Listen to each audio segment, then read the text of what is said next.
जबलपुर में 25 से 30 दिसंबर तक राष्ट्रीय खो खो प्रतियोगिता का आयोजन होने वाला है। इसकी तैयारियों को लेकर एक बैठक का आयोजन कलेक्ट्रेट में हुआ। राष्ट्रीय तंबाकू निषेध दिवस के अवसर पर एक जागरूकता रथ कलेक्ट्रेट परिसर से रवाना किया गया। स्वास्थ्य विभाग के अधिकारियों ने बताया कि बच्चों, महिलाओं और युवाओं को तंबाकू आपदा से बचाने के लिए राष्ट्रीय तंबाकू नियंत्रण कार्यक्रम चलाया जा रहा है। मौलाना ब्लॉक कांग्रेस कमेटी द्वारा पूर्व घोषित कार्यक्रम के मुताबिक दमोनाका चौराहे से महंगाई के खिलाफ रैली निकाली जानी थी, जिसे स्थगित कर दिया गया है। कांग्रेस जनों ने जनरल बिपिन रावत सहित हवाई दुर्घटना में शहीद हुए सभी जवानों को भावभीनी श्रद्धांजलि अर्पित की और उनका पुण्य स्मरण किया। जबलपुर जिले में स्टाम्प वेंडरों की संख्या में लगातार बढ़ोतरी हो रही है। जिले के पंजीयक विभाग में 98 नए स्टाम्प वेंडरों का पंजीयन भी किया गया है। स्टाम्प वेंडर संपत्ति के पंजीयन के लिए स्लॉट बुकिंग और सर्विस प्रोवाइडर का कार्य करते हैं। राइट टाउन में स्थित विजडम पब्लिक स्कूल में छात्र संगठन एमपी स्टूडेंट्स यूनियन के पदाधिकारियों और कार्यकर्ताओं ने प्रदर्शन किया। छात्र संगठन ने आरोप लगाया कि स्कूल प्रबंधन द्वारा शासन की गाइडलाइन की अनदेखी कर परीक्षा के लिए छात्रों पर स्कूल आने का दबाव बनाया जा रहा है। मीडिया में लगातार प्रकाशित हो रही खबरों के बाद नींद से जागे नगर निगम अतिक्रमण दस्ते ने एल्गिन हॉस्पिटल के सामने अतिक्रमण विरोधी कार्यवाही की। स्थायी रूप से लगाई गई बैरिकेडिंग में कब्जा करके लगाए गए ठेले टपरों को हटाया गया।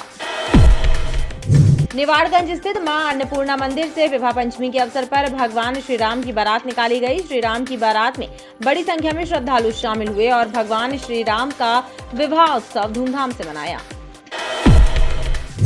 जिले में राशन की कालाबाजारी का कार्य धड़ल्ले से जारी है। मदन महल पुलिस ने मिनी लोडिंग वाहन में परिवहन किए जा रहे राशन को जब्त करने की कार्यवाही करते हुए खाद्य विभाग को मामले की जानकारी दी।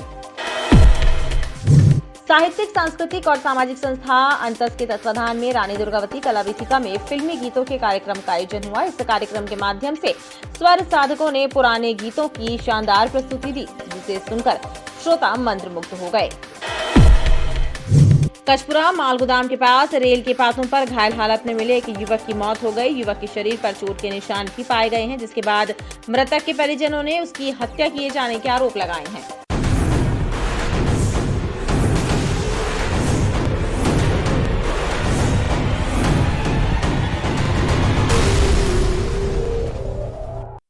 नमस्कार, स्वागत है आपका बीटीवी न्यूज में। आपके साथ मैं हूं सना और आइए खबरों की शुरुआत से पहले एक नजर डाल लेते हैं हेडलाइंस।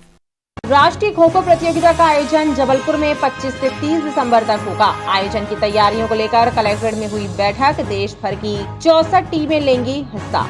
मदन महल पुलिस ने राशन से लोड मिनी लोडिंग वाहन को किया जब्त। शासकीय राशन दुकान का राशन होने की आशंका पर पुलिस ने दी खाद्य विभाग को मामले की जानकारी। जांच में जुटी पुलिस। कचपुरा में रेल पटरी पर घायल हालत में मिले युवक की हुई मौत। युवक के शरीर पर चोट के निशान, परिजनों ने लगाया मारपीट कर हत्या करने का आरोप। शासकीय रेल पुलिस ने शुरू की घटना की जांच। शव को पोस्टमार्टम के लिए भेजा।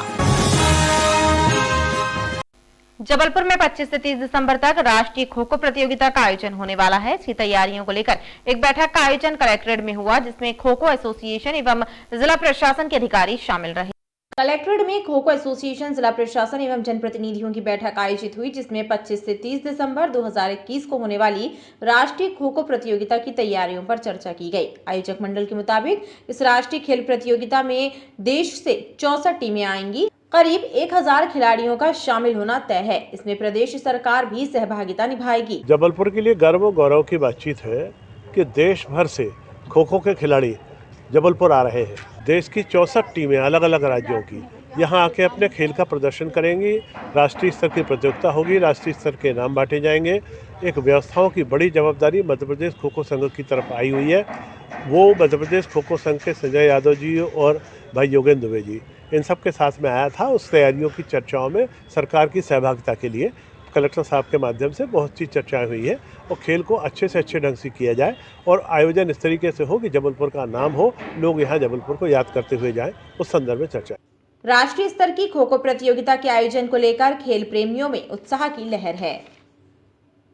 मौलाना ब्लॉक कांग्रेस कमेटी द्वारा पूर्व घोषित कार्यक्रम के मुताबिक दमोनाका चौराहे से महंगाई के खिलाफ रैली निकाली जाना तय थी, जिसे स्थगित कर दिया गया। कांग्रेस जनों ने जनरल बिपिन रावत सहित हवाई दुर्घटना में शहीद हुए सभी जवानों को भावभीनी श्रद्धांजलि अर्पित की और उनका पुण्य स्मरण किया। कांग्रेस द्वारा महंगाई को लेकर केंद्र सरकार के खिलाफ आंदोलन चलाया जा रहा है। इसी कड़ी में ब्लॉक कांग्रेस कमेटी द्वारा दमोनाका चौराहे से रैली निकाली जानी थी। लेकिन तमिलनाडु के कुन्नूर में हुए भीषण हादसे और शहीद हुए रक्षा अध्यक्ष जनरल बिपिन रावत और उनकी पत्नी मधुलिका रावत एवं सैन्य अधिकारियों के निधन की खबर के बाद रैली को स्थगित कर दिया गया। कांग्रेस जनों ने श्रद्धांजलि सभा आयोजित कर शहीद हुए वीर जवानों को श्रद्धांजलि अर्पित की। राष्ट्रीय कांग्रेस और प्रदेश कांग्रेस के आह्वान में महंगाई के विरोध में जन जागरण अभियान मौलाना ब्लॉक कांग्रेस कमेटी द्वारा आज निकाला जाना था, मगर दुर्भाग्य से आज एक राष्ट्रीय क्षति सेना के तीनों सेना के प्रमुख बिपिन रावत जी का एक दुर्घटना में दुखद निधन हो जाने के कारण हम यह कार्यक्रम स्थगित कर रहे हैं। और साथ ही हमारे कांग्रेस के वर्कर वरिष्ठ कांग्रेसी आदरणीय मनमोहन शर्मा जी की भी अभी कुछ क्षणों पहले निधन हो गया है। हम उन्हें भी अपनी श्रद्धांजलि और विपिन जी को अपनी श्रद्धांजलि अर्पित करते हैं। कांग्रेस कार्यकर्ताओं ने कहा कि देश के लिए दुख की घड़ी है, इसलिए राजनीतिक आयोजन स्थगित कर दिए गए हैं। जबलपुर जिले में स्टाम्प वेंडरों की संख्या में लगातार बढ़ोतरी हो रही है। जिले के पंजीयन विभाग में 98 नए स्टाम्प वेंडरों का पंजीयन भी किया गया है। स्टाम्प वेंडर संपत्ति के पंजीयन के लिए स्लॉट बुकिंग और सर्विस प्रोवाइडर का कार्य करते हैं। जबलपुर जिले में स्टाम्प वेंडरों की संख्या में लगातार इजाफा हो रहा है। पंजीयन विभाग ने 98 नए स्टाम्प वेंडरों का पंजीयन कर उन्हें लाइसेंस दिए हैं। जिला पंजीयक रजनेश सोलंकी ने बताया कि वर्तमान में जिले में 327 स्टाम्प वेंडर पंजीकृत हैं, जो सर्विस प्रोवाइडर के रूप में ई पंजीयन के लिए स्लॉट बुकिंग करने और दस्तावेज लेखक के रूप में काम कर रहे हैं। पंजीयन विभाग इन स्टाम्प वेंडरों की निगरानी भी करता है। ज्यादा कीमत पर स्टाम्प की बिक्री करने की शिकायत मिलने पर जांच के बाद कार्यवाही करने का भी प्रावधान है। हमारे यहाँ 327 स्टाम्प वेंडर हैं, सर्विस प्रोवाइडर हैं, जो रजिस्ट्री लिखने का कार्य करते हैं और ऑनलाइन ई पंजीयन में स्लॉट बुकिंग का कार्य करते हैं। इन ऐसे सर्विस प्रोवाइडर की हमारे यहाँ वर्तमान में संख्या 327 है। अभी इस वित्तीय वर्ष में करीब 98 नए सर्विस प्रोवाइडर को हम लोगों ने लाइसेंस दिया है, जो कि सुचारू रूप से कार्य कर रहे हैं। वो निर्धारित शुल्क से अधिक शुल्क पे यदि कोई स्टाम्प का विक्रय करते हैं, हम उसकी जांच करते हैं, उसको नोटिस देते हैं। यदि उन्होंने ज़्यादा लिया है पैसा, तो उनके लाइसेंस को निरस्त करते हैं। जिले में रजिस्ट्री की ई पंजीयन के कार्य में भी तेजी देखने को मिल रही है। ऐसे में सर्विस प्रोवाइडरों की संख्या बढ़ने से जनता को भी अत्याधिक सुविधा मिलने की उम्मीद है। राइट टाउन में स्थित विजडम पब्लिक स्कूल में छात्र संगठन एमपी स्टूडेंट यूनियन के पदाधिकारियों और कार्यकर्ताओं ने प्रदर्शन किया। छात्र संगठन ने आरोप लगाया कि स्कूल प्रबंधन द्वारा शासन की गाइडलाइन की अनदेखी कर परीक्षा के लिए छात्रों पर स्कूल आने का दबाव बनाया जा रहा है। इस मामले को लेकर छात्र संगठन ने स्कूल प्रबंधन से मुलाकात भी की।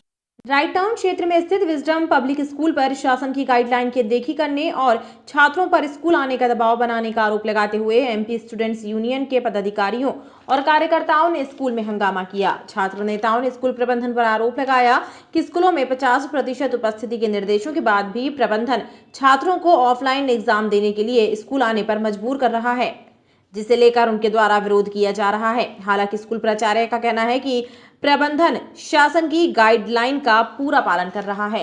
विजडम पब्लिक स्कूल में स्टूडेंट्स को फोर्सफुली बुलाया जा रहा था, जिसकी शिकायत उनके पेरेंट्स ने हमको करी। तो आज हमने यहाँ पे प्राचार्य महोदय से बात करने आए। तो प्राचार्य महोदय का कहना है कि हम किसी को भी फोर्सफुली नहीं बुला रहे हैं। तो हमारा कहना था कि आप सार्वजनिक तौर पर एक नोटिस इशू करिए कि किसी भी विद्यार्थी के ऊपर दबाव नहीं है कि ऑफलाइन एग्जाम्स देने कॉलेज स्कूल आए।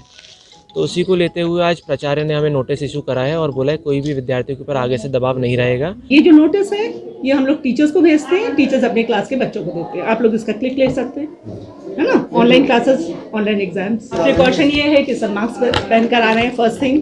सेकेंडली 50% सिर्फ बच्चे आ रहे हैं, सब आ नहीं रहे हैं। और हमारे यहाँ पर सुबह एक आदमी बैठा रहता है with sanitiser and everything to take the temperature. आप अगर ऑनलाइन या ऑफलाइन एग्जाम भी कर रहे हैं तो अभिभावकों की मर्जी से कर रहे हैं। हाँ, कंसेंट लेटर ये आप देखो। बता दीजिए। हाँ, ये कंसेंट लेटर्स हैं पूरे।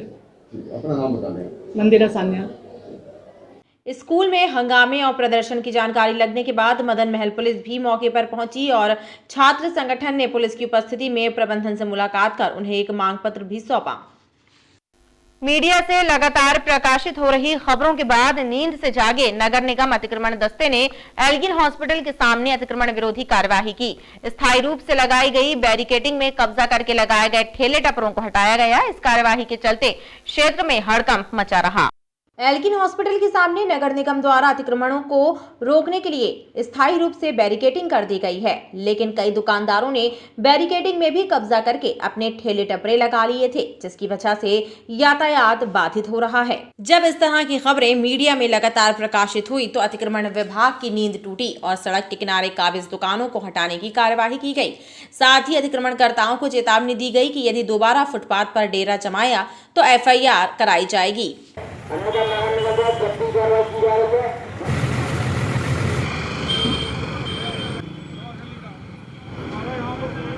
यह आयुक्त महोदय के आदेशानुसार आज कलेक्ट्रेट के चारों तरफ और मेन इंदिरा एलियन के सामने जो ठेले टपरे थे सभी को हटाया गया है। ये कार्रवाई निरंतर जारी रहेगी। कितनी कार्रवाई हुई है टोटल अभी 4-5 ठेले टपरे और जब्त किए हैं, कल भी किए थे। अंजुमन में भी कार्रवाई किया है। अंजुमन की बाउंड्री वॉल के पास भी बहुत सारे अतिक्रमण हो गए थे, वो भी सभी वहाँ से भी कुछ ठेले टपरे जब्त हुए हैं। अतिक्रमण विरोधी कार्यवाही के चलते क्षेत्र में हड़कंप मचा रहा। नगर निगम अतिक्रमण विभाग के कर्मचारियों ने बताया कि यह कार्यवाही लगातार जारी रहेगी। निवाड़गंज स्थित मां अन्नपूर्णा मंदिर से विवाह पंचमी के अवसर पर भगवान श्री राम की बारात निकाली गई। श्री राम की बारात में बड़ी संख्या में श्रद्धालु शामिल हुए और भगवान श्री राम का विवाह उत्सव धूमधाम से मनाया। निवाड़गंज स्थित मां अन्नपूर्णा मंदिर में भगवान श्री राम की बारात धूमधाम से निकाली गई। विवाह पंचमी के उपलक्ष्य में निकाली गई भगवान श्री राम की बारात में श्रद्धालु बड़ी संख्या में शामिल हुए। श्रद्धालुओं ने बताया कि विवाह पंचमी के अवसर पर श्री राम के विवाह उत्सव पर धूमधाम से भगवान श्री राम की बारात निकाली जा रही है। इसके अलावा मंदिर में भी विविध कार्यक्रमों का आयोजन किया जा रहा है।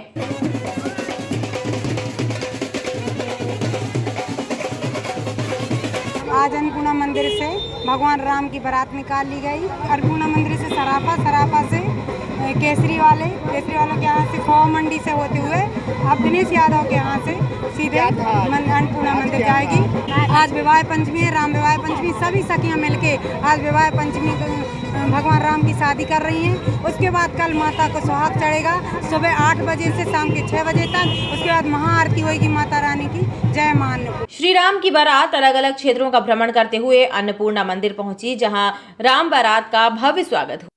जिले में राशन की कालाबाजारी का कार्य धड़ल्ले से जारी है। मदन महल पुलिस ने मिनी लोडिंग वाहन में परिवहन किए जा रहे राशन को जब्त करने की कार्यवाही करते हुए खाद्य विभाग को मामले की जानकारी दी। ऐसी आशंका है कि राशन PDS का है, जिसे एक किराना दुकान से मिनी लोडिंग वाहन में लोड कर गढ़ा ले जाया जा रहा था। जिले में राशन की कालाबाजारी रुकने का नाम नहीं ले रही है। शासन प्रशासन की लाख कोशिशों के बावजूद चोरी छुपे राशन की कालाबाजारी का काम किया जा रहा है।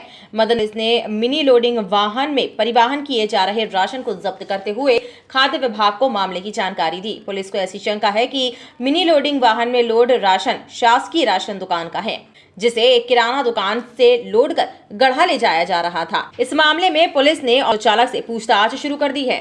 दमोह नाका के पास एक राशन की ले जाते हुए एक छोटा हाथी पकड़ा गया है, जिसमें कि कम से कम 40 कट्टा चावल और दाल पाई गई है। और उसमें 3 लोग सवार थे, एक ड्राइवर था और 2 मजदूर थे। उनसे हमने पूछताछ की है तो उनका बोलना है कि उस सामान को वो एक किराने की दुकान से दूसरी दुकान पर शिफ्ट कर रहे थे।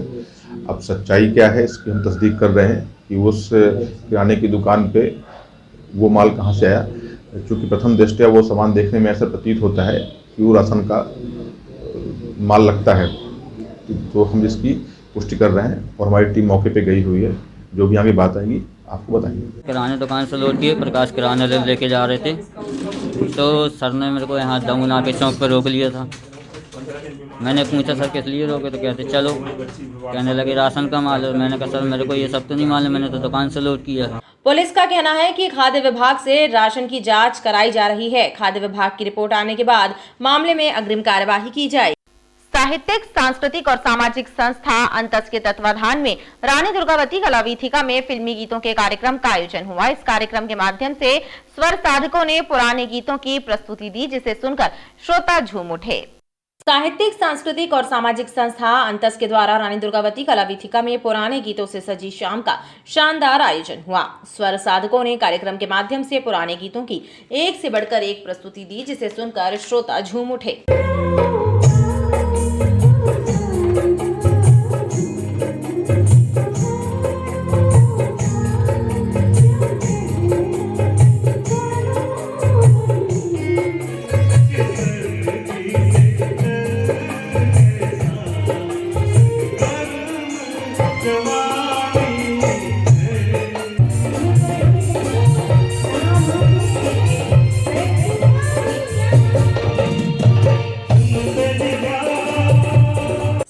के सदस्यों और कार्यक्रम आयोजकों ने बताया कि अंतस द्वारा लगातार सांस्कृतिक, साहित्यिक और सामाजिक कार्यक्रमों का आयोजन किया जाता रहा है। इसी कड़ी में इस कार्यक्रम के माध्यम से पुराने गीतों की प्रस्तुति कलाकारों द्वारा दी जा रही है। आज अंतस संस्था की तरफ से फिल्मी गीतों पर आधारित पुराने गीतों का कार्यक्रम प्रारंभ है, जिसमें हमारे जबलपुर शहर के नवोदित कलाकार भाग ले रहे हैं। गीत संगीत ही नहीं, हम लोग सांस्कृतिक कार्यक्रम की विभिन्न गतिविधियां संचालित कर रहे हैं। विगत 3-4 वर्षों से हम लोग ये गतिविधियां संचालित कर रहे हैं।